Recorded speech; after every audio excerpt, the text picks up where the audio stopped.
हिंदी साहित्य की कहानियों के चैनल में आपका स्वागत है।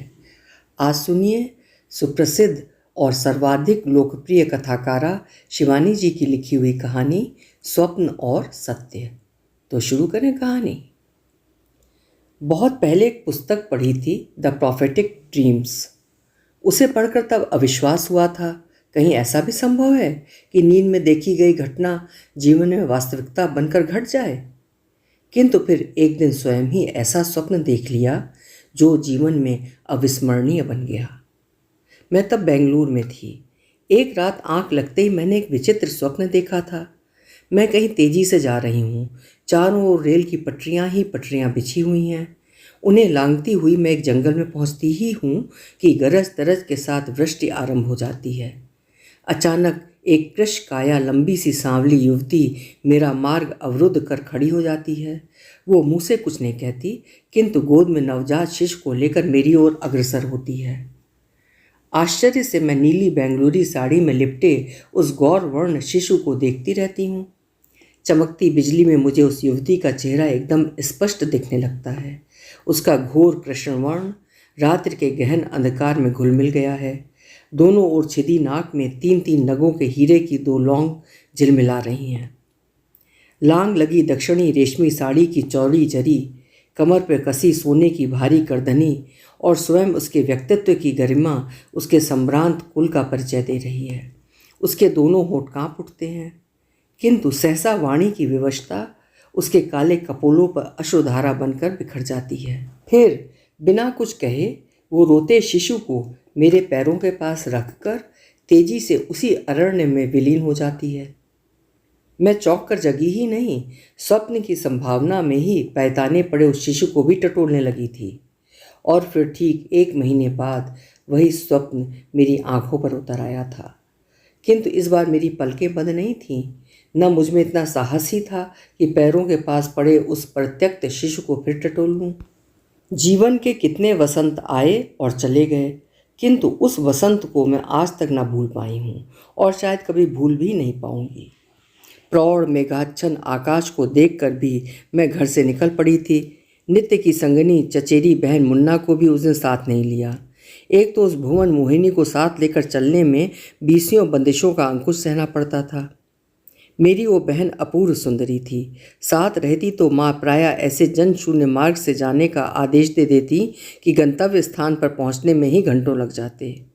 पुस्तकालय ठीक 7 बजे बंद हो जाता था और उन दिनों बेंगलुरु छावनी में उतरी मरकटमुखी ऑस्ट्रेलियन सेना की टुकड़ी के आतंक की भयावह कहानियाँ आए दिन सुनने को मिलती थीं।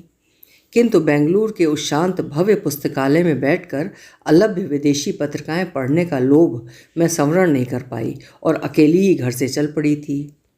शेषाद्रिपुरम से पुस्तकालय का एक शॉर्टकट मुझे विशेष रूप से प्रिय था। एक बड़ा सा बंजर मैदान पार कर आसपास बिछी रेल की पटरियों का रहस्यमय योग वियोग उचक उचक कर लांघते हुए रेस कोर्स तक की लंबी दूरी पल भर में कट जाती थी। मार्ग एकदम ही बीहड़ और सुनसान होने पर भी रेजिडेंट के प्रासादोपम उत्तंग सौध की अबीरी छत दिखती रहती और विराट अहाते को घेरे संगीनधारी गारद को देख मैं नित्य निर्भय बढ़ी चली जाती थी। पुस्तकालय पहुंच पढ़ते पढ़ते कब संध्या घनीभूत हो गई मैं जान ही नहीं पाई। हल्की बूंदाबांदी भी शुरू हो गई थी। मेरी प्रिय पगडंडी का आवाहन उस हल्की बूंदाबांदी में और भी सआग्रह हो उठा और बगल में पुस्तक दबाए मैं तेज कदमों से चलने लगी। कुछ दूर गई थी कि बूंदाबांदी तेज झड़ी में बदल गई। अब तक इधर उधर तिर रहे मेघ खंडों ने बड़ी कुटिलता से पैंतरा बदल एकाकार हो पूरा आकाश घेर लिया था। घटा घोप अंधकार किसी दुर्मुख दैत्य की भांति मुंह बाए बड़ी तेजी से मेरी ओर बढ़ा चला आ रहा था। बार बार चमक रही बिजली के औदार्य से ही मैं उस बीहड़ मार्ग से जूझती चली जा रही थी कि एकाएक एक सम्मिलित पगध्वनि सुनकर ठिठक गई। ऊंचे स्वर की हंसी और भारी बूटों की पगध्वनि सुनने में मैंने भूल नहीं की थी। निश्चय ही वो शहर से लौट रही फौजी टुकड़ी होगी। खून जम जाना किसे कहते हैं, इसका अनुभव मुझे जीवन में पहली बार हुआ। सम्मुख फैला बियाबान अरण्य, बड़ी दूर टिमटिमा रही सिग्नल की दम तोड़ती लाल हरी बत्तियाँ और क्रमशः निकट आ रही निर्मम विदेशी बूटों की पगध्वनि से घुली मिली मदमस्त हंसी। बिजली अभी भी उसी औदार्य से चमकती जा रही थी और साथ ही मदालस कंठों से निकली उस गीत की गूंज, he is a jolly good fellow, he is a jolly good fellow, he is a jolly good fellow, and so से ऑल ऑफ अस। गीत मेरे और भी निकट आ गया। बगल की पुस्तक छाती से चिपकाए मैं एक नारंगी फूलों की छितरी हुई झाड़ी के पीछे दुबक गई। यदि वो टुकड़ी उस झाड़ी के सामने से निकली और उसी क्षण कहीं बिजली चमकी तो निश्चय ही वो मुझे देख लेंगे। पटापट एक साथ फौजी कदम रखते वे झूमते गाते चले आ रहे थे। झाड़ी के पीछे छिपी मैं थरथर काँप रही थी। मुदगर सी एक सी टांगों की कवायद करते हुए एक कदम पलक झपकते ही कब आगे बढ़ गए मैं जान भी नहीं पाई। इसी बीच बिजली भी चमकी, कड़ाक से कहीं दूर गिरी भी, पर उस झाड़ी ने अपने क्षीण कलेवर में मुझे किसी दुर्बल स्नेह वत्सला जननी के जीर्ण आंचल की ही भांति ढांप कर बचा लिया। बिजली गिरते ही वर्षा का वेग तीव्रतर होता चला गया। मेरी साड़ी भीगकर शरीर से चिपक गई और भागना एक प्रकार से असंभव हो उठा। भीगी साड़ी को घुटने तक समेटे मैं एक प्रकार से भागी चली जा रही थी कि किसी नन्हे कंठ के रुदन ने मुझे रोक लिया। इस वेगवती वर्षा में भला नवजात शिशु को लेकर कौन मूर्खा इस अरण्य में आ गई थी? कौन? मैंने पूछा। अंधेरे में हाथ को हाथ नहीं सूझ रहा था, पर फिर मुझे लगा ठीक मेरे पैरों के ही पास कोई उस रोते शिशु को लिटा गया है। कौन? मैंने फिर पूछा। इस बार उत्तर दिया आकाश की विद्युत ध्वनि ने। दोनों नन्ही मुट्ठियां कानों से सटाए नीली रेशमी गठरी में लिपटा वो नग्न शिशु फेफड़े फाड़ कर चीख रहा था। बिजली फिर चमकी और उस नन्हे अतिथि के विदेशी गौरवर्ण और नीलोत्पल विलोचन द्वय की झलक दिखाकर मुझे तृप्त कर गई। ओह, ऐसा ही तो शिशु उस सपने में भी मैंने देखा था। अविकल यही कांचन सन्ने वर्ण और नीली आंखें। तब क्या वो फौजी टुकड़ी ही उसे यहाँ छोड़ने आई थी या मेरे स्वप्न की वो उदास युवती जननी? मैं वहीं बैठकर उसे गोद में उठाने लगी तो छिपकली सी फिसलती बाँह का स्पर्श मुझे सहमा गया। तब उस फिसलती मक्खनी स्पर्श को पहचानने की मेरी वह नहीं थी। कुछ वर्षों पश्चात जब स्वयं माँ बनी तभी उस स्पर्श का रहस्य समझी। वो फिसलन पृथ्वी पर सद्य अवतरित शिशु की फिसलन थी, किंतु ऐसे गुलगोथने शिशु को कौन पाषाणी ऐसे छोड़ गई होगी। जी में आया उसे गोद में उठा लूं और भागकर घर चली जाऊं, किंतु उसी क्षण एक और आशंका त्रस्त कर उठी। नारी जन्म की विवशता भुजंगिनी ने पहली बार मुझे डसा।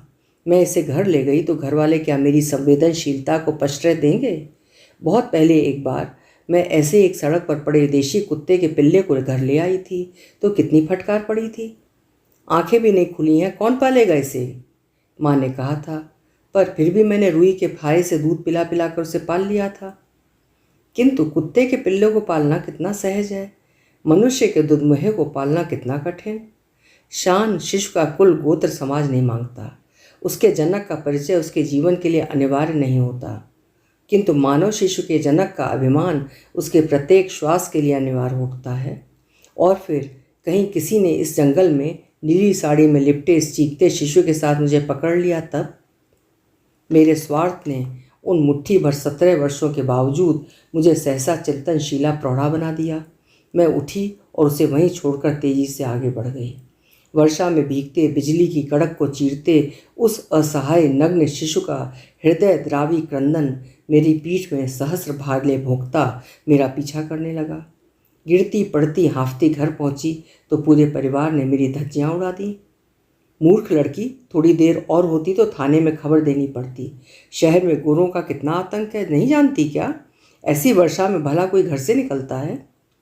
मैं कैसे कहती कि ऐसी वर्षा में मैं ही नहीं, एक और भी घर से निकला है। मैं तो दिन की भूली सांझ को घर लौट भी आई, पर वो शायद कभी नहीं लौट पाएगा। फिर कई दिनों तक मैंने स्थानीय समाचार पत्र की पंक्तियां चाट कर रख दी थीं, किंतु मुझे बियाबान में पड़े वर्षा में भीगते किसी भी लावारिस शिशु का समाचार नहीं मिला। मैंने कई बार अपने आप को आश्वासन देने की व्यर्थ चेष्टा की, क्या पता अंत तक स्वयं उस अभागी जननी का विवेक जागृत हो गया हो और वो उसे ले गई हो। बिल्ली भी तो कभी कभी अपने परित्यक्त बच्चे को फिर मुंह में उठा कर ले जाती है। या उसी पथ से जा रहे किसी संतानहीन दयालु पथिक का ही वो पुत्र बन गया हो। किंतु अंतरात्मा को छलना क्या इतना सहज है? अभी भी जब स्वप्न दृष्टा म्लान मुखी युवती की करुण आंखों का स्मरण हो आता है तो मैं तिलमिला उठती हूँ। उस असहाय काली बाहों में पड़े उस गौरवर्ण शिशु को क्या मैं स्वप्न रूप में आज तक स्वीकार कर पाई हूँ? अभी आप सुन रहे थे शिवानी जी की लिखी हुई एक विचित्र किंतु इंटरेस्टिंग कहानी, स्वप्न और सत्य। आशा है कहानी आपको पसंद आई होगी।